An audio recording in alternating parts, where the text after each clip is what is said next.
नमस्कार साथियों, मैं आपका अपना दोस्त नीरज आप सभी का दिल से स्वागत करता हूं आपके अपने परिवार में। उम्मीद करूंगा सभी एकदम मस्त और स्वस्थ होंगे। आप सभी के लिए प्रैक्टिस सेट नंबर 8 होगा। प्रीवियस ईयर क्वेश्चन है, मैंने पहले ही बता दिया आपको। Hindi, reasoning, math, GK, UP GK के सारे क्वेश्चन इसमें मिलेंगे, मोस्ट इंपोर्टेंट क्वेश्चन मिलेंगे।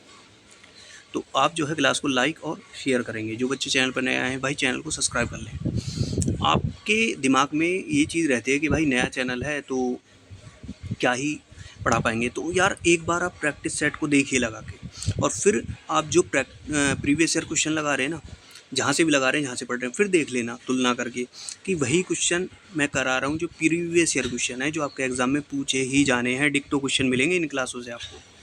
तो क्लास को लाइक और चैनल को सब्सक्राइब करेंगे। चलेंगे फटाफट से बिना देरी के रहे पहले क्वेश्चन पे।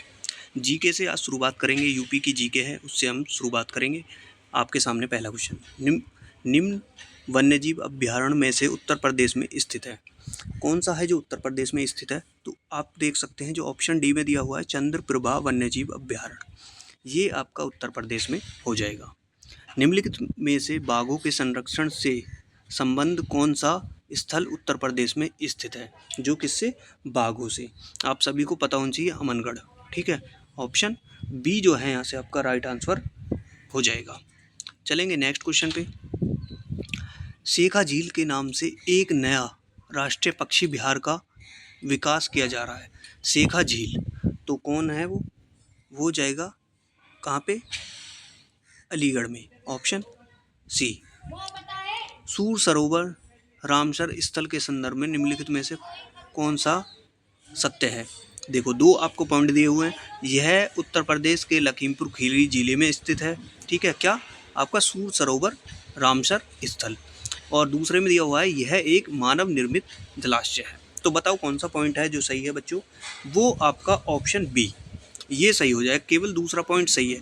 ये सूर सरोवर राम स्थल जो है यह एक मानव निर्मित जलाशय है। ये पॉइंट आपका सही है, पहला पॉइंट आपका गलत है। चलो अब पढ़ लेते हैं जीके के क्वेश्चन। मैं ये कह रहा हूँ आप क्लास को नहीं भी देख रहे ना, तो आप जो है क्लास को चालू कर लें और 2x में करके देख लें। बस आपके कानों तक वो आवाज़ पहुँचनी चाहिए। ठीक है, चलो। बहमनी राज्य की स्थापना हुई थी 1347 में। दक्षिण में बहमनी राज्य के संस्थापक थे हसन गंगू। कृष्णदेव राय ने दरबार में अष्ट दिग्गज थे, तो 8 तेलुगु कवि थे। तालीकोटा का युद्ध हुआ 23 जनवरी 1565 को। अब्दुल रज्जाक विजयनगर आया था कब? देवराय द्वितीय के राज्यकाल में। विजयनगर साम्राज्य के तमिल क्षेत्र में सबसे बड़ी प्रशासनिक इकाई थी कोट्टम। प्राक मुगल काल में वह स्थान जिसे भारत का शिव राज्य समझा जाता था वो था जौनपुर। हिंदी खड़ी बोली का जनक माना जाता है किसको? अमीर खुसरो को। देखो, हिंदी खड़ी बोली का जनक किसको? अमीर खुसरो। मैं ये कह रहा हूँ आपको, जितनी भी बार आपका एग्जाम हुआ होगा ना, हर बार ये क्वेश्चन पूछा गया। ठीक है, अब चलते हैं भक्ति सूफी आंदोलन पे। वह योग जो नाथ पंथियों द्वारा अपनाया गया था, जिसका क्रियाओं की सूफी संतों ने भी अपनाया था, तो कौन सी थी वो? हठ योग। वो कौन सा था? हठ। सूफी संतों में अजमेर को किसने घर बनाया? सूफी संतों के अजमेर में किसने घर बनाया? शेख मोहिउद्दीन चिश्ती। शेख मोहिउद्दीन चिश्ती इसका राइट आंसर हो जाएगा। प्रसिद्ध कवि अमीर खुसरो सूफी संत के अनुयायी थे शेख निजामुद्दीन औलिया के। ख्वाजा मोहिउद्दीन चिश्ती शिष्य थे किसके? ख्वाजा उस्मान हारून। शेख निजामुद्दीन औलिया शिष्य थे बाबा फरीद के। बाबा फरीद। सूफी संत महबूब ए इलाही कहलाते थे शेख निजामुद्दीन औलिया। वह सूफी संत जिनके विचारों को सिखों के धर्म ग्रंथ आदि ग्रंथ में संकलित किया गया है, तो फरीदुद्दीन गंज ए शकर। ठीक है, यहाँ से कर लिया आपने क्वेश्चन। अब चलेंगे फटाफट से रीजनिंग पे। रीजनिंग के इंपॉर्टेंट क्वेश्चन आपके सामने हैं। देखो, नीचे दिए गए संख्याओं में से वह संख्या अन्य संख्याओं के जोड़ों से भिन्न है। दो क्वेश्चन है आपके 13 और 14। ये क्वेश्चन है, इसमें क्या कह रहा है आपसे कि इसमें क्या है? भिन्न है। तो भिन्न मतलब 3 तो किसी तरीके से एक है, चौथा जो है वो किसी तरीके से अलग है। तो उस अलग अलग विकल्प का आपको चयन करना है। कैसे, देखो क्वेश्चन 13 में आप देख रहे हैं 80-20, 160-40, 120-30, 65-16। तो इसमें जो बना हुआ है देखो, 20 का 4 गुना 80 हो गया, 20 चौक 80, और 40 का 4 गुना 160 होता है, और आपका जो है 30 का 4 गुना 120 होता है, और 16 का 4 गुना 16 चौका 64 होता है, लेकिन यहाँ 65 दिया हुआ है, तो यही आपका अलग हो जाएगा, बाकी सब सही हो जाएंगे। उसी का आपको चयन करना था कि जो इनमें से अलग है। ठीक है, चलो नेक्स्ट। 13-31, 25-55, 45-54 और 76-67। तो बताओ, देखो इनको उल्टा कर दिया। जैसे 13 है, 13 को उल्टा करेंगे तो 31 बन जाएगा, 45 को उल्टा करेंगे तो 54 बन जाएगा, 76 को उल्टा करके लिखेंगे तो 67 बन जाएगा। वहीं 25 को उल्टा करके लिख लेंगे तो 52 होना चाहिए, यहाँ इन्होंने 55 कर रखा है, तो यहाँ ऑप्शन बी आपका राइट आंसर हो जाएगा। ठीक है, जो क्वेश्चन समझ में नहीं आता आप क्लास को रोकें, फिर से देखें, क्वेश्चन को रिपीट करके आपकी समझ में आ जाएगा। बताओ, ये क्वेश्चन होता है इकाई, सैकड़ा, इकाई, हजार, दहाई, लाख। तो इसको क्या है, क्रम में लिखना होता है कि सबसे पहले कौन सा आएगा, उसके बाद कौन सा, उसके बाद कौन सा, उस तरीके से इसको हम लिखते हैं। ठीक है बच्चों, उस तरीके से इसको हम लिखते हैं। तो बताओ किस तरीके से लिखेंगे। देखो सबसे पहले क्या आता है आपका, इकाई आता है, तो सबसे पहले 2 आएगा इकाई, उसके बाद आता है दहाई, फिर आता है आपका सैकड़ा, फिर आता है हजार, फिर लाख। इस तरीके से होगा ये 2 4 1 3 5, 2 4 1 3 5, ऑप्शन ए। ऑप्शन ए बिल्कुल यहाँ से राइट आंसर हो जाएगा।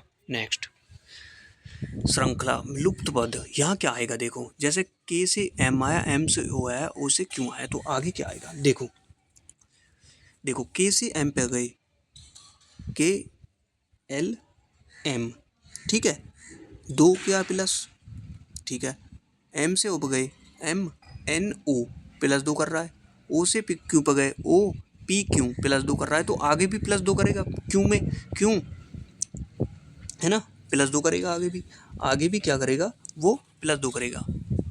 क्यों, आर एस, तो एस आना चाहिए। ठीक है, अब देखते हैं ये पी से क्यों पर गया है। देखो पी से क्यों पर गया, +1 करा इसने, क्यों से एस पे जा रहा है, क्यों आर एस प्लस 2 कर रहा है, ठीक है, प्लस 2 कर रहा है, एस से वी पर जा रहा है, एस टी यू वी +3 कर रहा है, तो मतलब ये कर रहा है +1 +2 +3, तो आगे +4 करेगा, +4। ठीक है, वी में +4 करेंगे तो क्या आएगा, V W X Y Z, तो जेड आ जाएगा, एस जेड आपके ऑप्शन डी में है। ठीक है, ये आपका यहाँ से राइट आंसर हो जाएगा। नेक्स्ट, यदि किसी सांकेतिक भाषा में इंग्लैंड को ये लिखा गया है, फ्रांस को ये लिखा गया है, तो ग्रीस को किस लिखा जाएगा क्या। देखो मैंने आपको पहले बताया ऐसे क्वेश्चन के आंसर इन्हीं में छुपे हुए होते हैं। इनमें देखते हैं आप किस शब्द को इन्होंने क्या लिखा है। देखो आप सबसे पहले देखते हैं जी को इन्होंने क्या लिखा है, जी ढूंढो, इनमें दोनों में कहा है जी ये रहा इंग्लैंड पे तीसरे नंबर पे, तो इन्होंने 3 लिखा है, इसको 3 आ जाएगा। ठीक है, उसके बाद आपको इन्होंने लिखा है आर, देखो आर को इन्होंने क्या लिखा है, आर हम ढूंढेंगे, आर कहाँ है, देखो आर आपका ये रहा फ्रांस में दूसरे नंबर पे, दूसरे पे इन्होंने 8 लिखा है, इसको 8 आ गया। ठीक है, 8 आ गया, तो ये दोनों ऑप्शन आपके कट गए, बचे 2 ऑप्शन। अब चलते हैं ई को इन्होंने क्या लिखा है, 2 ई हैं, दोनों को एक साथ करेंगे। ई को इन्होंने क्या लिखा है, ई ढूंढो, ई पहले पे, ये ई को इन्होंने 1 लिखा है, तो 1 1। ठीक है, ये भी ऑप्शन कट गया, तो ये आपका राइट आंसर यहाँ से हो गया। तो आपको ढूंढ के लिखना होता है कि किसको इन्होंने क्या लिखा है। चलो अब चलते हैं फटाफट से मैथ के क्वेश्चन पे।